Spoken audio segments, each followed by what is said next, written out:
I never imagined such a coincidence would happen, especially not when I was a kid. It's a strange twist of fate.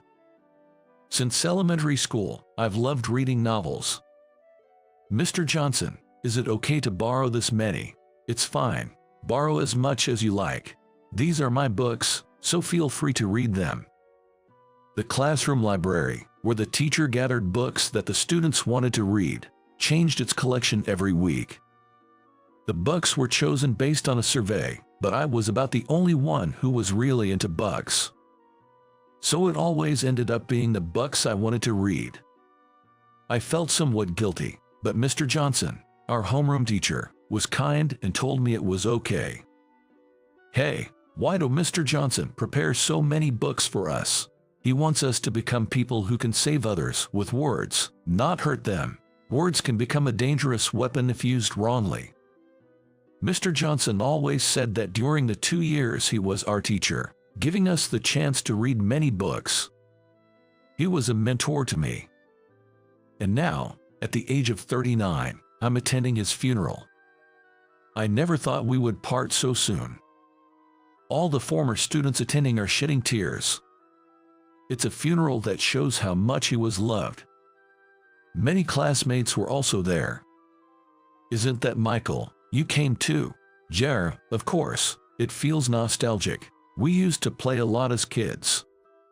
The person who spoke to me was a good friend from back then, and it was the first time we met since graduation. Not just him. I hadn't met any of my classmates since then, so seeing their familiar faces made me feel nostalgic. Then, I was called out in a deep voice. Hey, Michael. It's me, Tom Clark. Long time no see. His voice had changed, and I didn't recognize him at first, but as soon as I turned around and saw his face, memories came flooding back. I remembered how he embarrassed me in front of everyone and blamed his misdeeds on me. He had bullied me quite a bit. As I struggled to find words, he snorted, laughed at me, and clapped me roughly on the shoulder. Been doing well. You went to that smart middle school, so we never had a chance to meet. That was his way of being sarcastically rude. He hasn't changed in the way he has always looked down on people. Tom went to a prestigious school everyone knew, and I went to a middle school with a lower academic standard. I had taken the entrance exams because of my parents' wishes, but my academic abilities couldn't keep up, so that was the only choice I had. How were your 3 years in the middle school? Did you enjoy them? As I struggled to answer, Tom had a smug smile on his face. Just as I was wondering how to escape the situation, Kevin, who had been the class president, raised his voice. Everyone, if you're free after today, how about we hold a memorial for Mr. Johnson? Since we've all gathered, it could also be a reunion. Let's talk about him. I'm sure he'd be happy about it from up there. Everyone agreed with Kevin's suggestion, and those who could make it decided to go to a bar. I had some time after, and it had been a while since I saw everyone, so of course, I decided to go too. The only thing bothering me is Tom. I don't want to be harassed like in the old days, even now as an adult. With these worries, I changed out of my funeral clothes and joined about 15 people at a bar. Been doing okay. What have you been up to lately? I've been working hard at the factory. I just changed jobs recently. It wasn't just me meeting everyone after a long time. As we all caught up, asking about each other, it somehow became my turn. You're fine, Michael. As I opened my mouth to speak about my current life, Tom spoke first. No need to force yourself to talk about your daily life. He said it with a deliberately kind face. He doesn't know anything about my life. Michael has been struggling in life. It's sad to make a classmate you haven't seen in a long time talk about that, right? Indeed, my attire today was an old t-shirt and shorts, hastily changed from my funeral attire, so it was a bit wrinkled. With Tom's presumptuous tone and my less than pristine clothes, they probably thought I was really struggling. The other friends didn't try to ask about my current situation. Tom has always been like this. He's good at making a nice face to those with power or popularity. Plus, he's eloquent, smart, and athletic, so he's strangely persuasive. He could say anything about me, true or not, and people would believe him. As I felt a wave of sympathy from those around me, the atmosphere turned somber. Kevin, trying to be considerate, changed the topic. "How have you been lately, Tom? You have a daughter, right? Jer. She just became a high schooler and she's about to debut as a novelist. She's getting published soon." Tom's expression brightened at that, and everyone was surprised. "That's amazing. What's the book called?" "It's a romance novel called Your Hand. She got scouted by a publisher after I posted it online." About that book. As I tried to speak about the book, Tom let out an exaggerated sigh, cutting me off.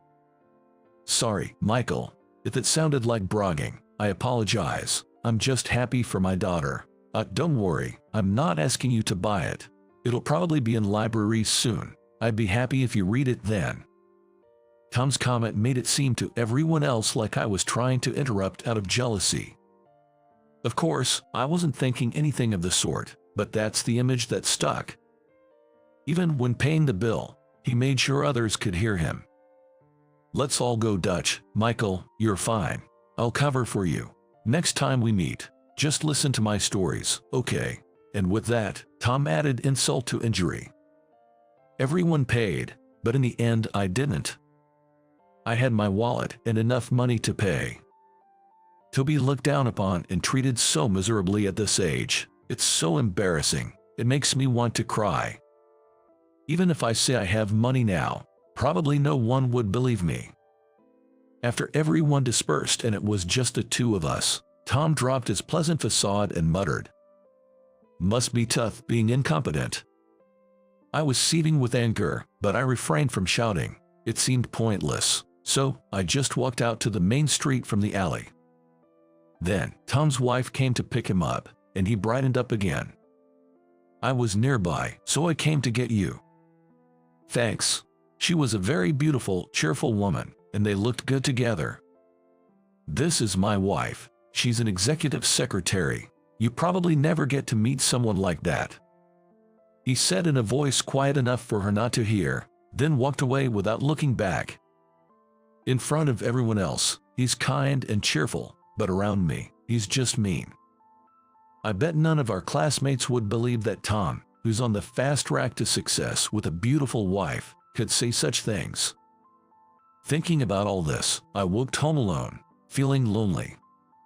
In my apartment, where I live by myself, I read a novel. Even as I read, the events of earlier made it hard for me to immerse myself in the book, but I managed to switch my thoughts and finished reading it. Beautifully written and with a gentle worldview, the novel is a heartwarming experience once you get into it. I don't know how many times I've been saved by novels like this. Before the emotions it stirred in me could fade, I put the book back on my shelf. Then, as usual, I sat in front of my computer and summarized my thoughts on the novel I just read. The next day, I read another novel and summarize my thoughts on that too. This was my daily routine. Then, on the weekend, I was invited to a party and attended it in a suit. Ladies and gentlemen, we are now starting the book launch party for Your Hand by Emma Clark. Sitting among the guests in the large venue filled with publishing professionals, I listened to the announcement. Next, we'll hear from Mr. Smith. As the people involved in the project took turns giving their speeches, my name was called and I went up to the stage. "I'm Michael. I had the honor of writing the endnote critique and a cover comment for Your Hand. First, I want to thank editor Bob for this opportunity." As I nodded to Bob, I looked out over the audience and saw Tom's face. He looked shocked, his eyes wide and his expression incredulous. The first thing I felt when reading Your Hand was the freshness of the writing. It's something I, as an author of over 20 years, couldn't possibly express. While I did feel parts were still immature, there's a certain expression only possible due to that immaturity. It's something that will change as you grow, so please fully express what can only be enjoyed now. It's a weapon that can capture the hearts of young people. as it's true to your age." "Thank you," Emma whispered, her eyes brimming with tears. I hadn't known they were father and daughter until Tom mentioned it yesterday, but the editor had told me she was an ardent fan of my novels. She started writing after reading my books. It was gratifying to know a young person enjoyed my work, and that's why I accepted the task of writing the endnote and cover comment. I continued my speech. "I'd like to share a bit about myself. As a kid, I loved the library my teacher, Mr. Johnson, set up. Every week, it was filled with new books. Back then, I was bullied by classmates and it was tough, but I had to go to school to read those books, so I did. I realized just recently at Mr. Johnson's funeral that he might have known about my situation and deliberately stocked my favorite books." Tom's face grew increasingly pale and he started trembling, looking down. It probably terrified of being exposed for his past actions. "Dad, thank you," his daughter said, oblivious to his inner turmoil. The situation was bizarre. I wasn't the best student, but thanks to reading a lot in elementary and middle school, I won a newcomer award in my sophomore year of high school and debuted as a novelist. After debuting, I struggled with writer's block and clashed with my editor, who wanted media exposure while I preferred to remain anonymous. Despite everything, I believed that novels don't betray you and have continued writing. And one more thing, Emma is still young and beautiful, so the media will want to showcase your looks. But I believe a novelist should be famous for their words, not their face. Be a novelist whose work is recognizable from the first sentence. After finishing my speech, the room filled with applause as I bowed.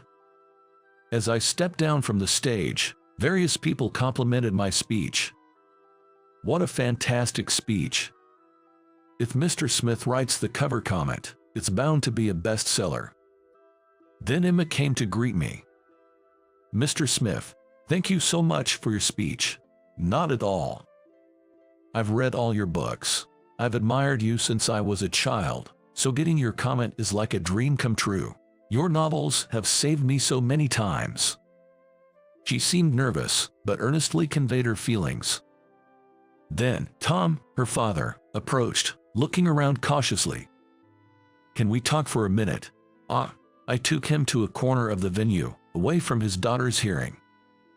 "Could you pretend the things I've done never happened?" Tom's polite tone was eerie. "What things are you talking about?" I knew what he was trying to say, but I wanted to hear it from Tom's own mouth. "The things I've done to you all this time. I don't want to ruin my daughter's life because of my actions." Tom said this with a trembling voice, looking smaller than I had ever seen him. "If that's what you think, then don't turn words into weapons." I wasn't ready to forgive him yet. "Please, don't reveal what happened in the past, please." I had no intention of revealing it. Words are meant to save people, but I want an apology from you, Tom. That would be saving me with words. His daughter, still not quite understanding the situation, was watching us from a distance. Tom straightened his back and bowed deeply to me. "I'm truly sorry." Hearing those words, my heart settled a little. "Listen, Tom, I can easily pay for a meal. I get a good amount in royalties, and I have quite a few jobs like giving critiques. Of course, I know. Emma loves your books. We have many at home, and I've read a few myself. I never imagined that Michael was you, Mr. Smith. You've been saving many people with your words." In the interview earlier, I remembered our teacher, Mr. Johnson. He knew I had a darker side and talked to me a few times. I couldn't reflect on it then, but now, even at this age, I realize how I turned words into madness. I've finally come to regret it. It's all come back to me. Good. Change your heart. For your daughter's sake too. I felt relieved seeing Tom deeply nod, truly repentant. After that, Emma's novel gained support from middle and high school students. It didn't become a bestseller, but it sold well. She remained a fan of mine, often mentioning me as her favorite author in interviews and on social media. Perhaps because of that, we decided to write a short story collection together. My dream has come true. She was genuinely happy at the meeting. I was truly saved by your words and managed to get this far, to be able to publish a book with you. It's unbelievable. My dad will be happy about this too. Tom is happy. My father has recently become a fan of your work, and he also checks out your serials, and we often exchange our thoughts on them. Tom doing that. It was a profound and strangely surreal feeling. It may be presumptuous of me, but maybe I've also saved Tom with words. Today, over a cup of tea, I'm still writing.